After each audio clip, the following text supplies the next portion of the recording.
Temple run ವಿಚಾರಕ್ಕೆ DK Shivakumar ಪ್ರತಿಕ್ರಿಯೆಯನ್ನು ಕೊಟ್ಟಿದ್ದಾರೆ. ನಮ್ಮದೇ ಆದ ಕೆಲ ಆಚರಣೆಗಳು ಇರುತ್ತೆ, ಎಲ್ಲರೂ ಅವರ ಮನಃಶಾಂತಿಗೋಸ್ಕರ ಕೆಲಸವನ್ನ ಮಾಡ್ತಾರೆ. ನನಗೆ ದೇವಸ್ಥಾನ, ಮಸೀದಿ, ಚರ್ಚ್ಗಳಲ್ಲಿ ಸಮಾಧಾನ ಇರುತ್ತೆ.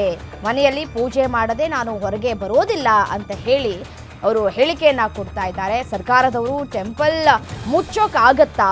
ನನ್ನ ಸ್ನೇಹಿತರು ಹೇಳಿದ್ರು, ಅದಕ್ಕೆ ಮಂಡ್ಯಕ್ಕೆ ಹೋಗಿದ್ದೆ ಅಂತ ಹೇಳಿ ಡಿಕೆ ಶಿವಕುಮಾರ್ ರಿಯಾಕ್ಟ್ ಮಾಡಿದ್ದಾರೆ. ಇತ್ತೀಚಿನ ದಿನಗಳಲ್ಲಿ ಡಿಕೆ ಶಿವಕುಮಾರ್ ಅವರು ಮನೆಗೆ ದೇವರನ್ನ ಕರೆಸ್ಕೊಂಡ್ರು, ಪೂಜೆ ಪುನಸ್ಕಾರಗಳನ್ನ ಮಾಡಿದ್ರು. ಅವರ ಅಭಿಮಾನಿಗಳು ಪೂಜೆ ಪುನಸ್ಕಾರಗಳನ್ನು ಮಾಡ್ತಾ ಇದ್ದಾರೆ ಅವರ ಹೆಸರಲ್ಲಿ. ಅವರು ಕೂಡ ಇತ್ತೀಚಿನ ದಿನಗಳಲ್ಲಿ ದೇವರ ಮೊರೆ ಹೋಗಿರೋದನ್ನು ಗಮನಿಸ್ತಾ ಇದ್ದೀರಿ. ಸೊ ಹಾಗಾಗಿ ಆ ವಿಚಾರಕ್ಕೆ ಸಂಬಂಧಪಟ್ಟಂತೆ ಅವರು ರಿಯಾಕ್ಟ್ ಮಾಡಿದ್ದಾರೆ.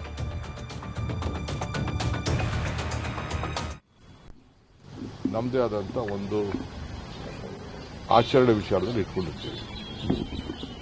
ಎಲ್ಲರೂ ಅವರವರ ಮನಃಶಾಂತಿಗೋಸ್ಕರ ಕೆಲಸ ಮಾಡ್ತಾರೆ ವಿವಿಧ ರೀತಿಯಲ್ಲಿ. ನನಗೆ ದೇವಸ್ಥಾನ, ಮಸೀದಿ, ಚರ್ಚ್ಗಳು, ಜೈನ್ ಬಸ್ತಿಗಳು ಎಲ್ಲ ಒಬ್ಬರು ಆತ್ಮ ಸಾಕ್ಷಿಗೆ. ಸೊ ನಾವು ಹೋಗ್ತೀವಿ. ಅದರಲ್ಲೇನು ಟೆಂಪಲ್ ರನ್ ಅಂತ ಏನಿದೆ, ಮನೆಯಲ್ಲೂ ನಾನು ಬೆಳಗ್ಗೆ ಪೂಜೆ ಮಾಡಿದೆ ಮನೆ ಈಚೆ ಬರೋದಿಲ್ಲ. ನಾನು ನಮ್ಮ ನೀತಿ ಇದೆ, ನಮ್ಮ ಹಿರಿಯರು ಏನು ನಮ್ಗೆ ಹೇಳ್ಕೊಟ್ಟಿದ್ದಾರೆ, ನಾವು ಪೂಜೆ ಮಾಡಿದೆ ಈಚೆ ಬರೋದಿಲ್ಲ. ಇದು ನಮ್ಮ ಲೆಕ್ಕಾಚಾರ. ಅದೇನು ಟೆಂಪಲ್ ರನ್ನು?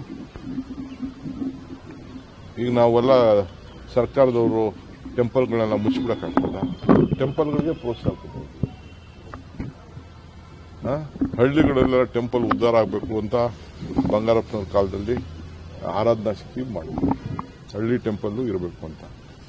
ಹಂಗೆ ಯಾರೋ ನನ್ನ ಸ್ನೇಹಿತರೊಬ್ಬರು ಹೇಳಿದ್ರು, ನನಗೆ ನೋಡಿದೆ, ಭಾಳ ಸಂತೋಷ ಆಯಿತು. ಭಾಳ ಅತಿ ದೊಡ್ಡ ವಿಗ್ರಹ, ಭೂದೇವಿಗೆ ಸಂಬಂಧಪಟ್ಟಂಥದ್ದು.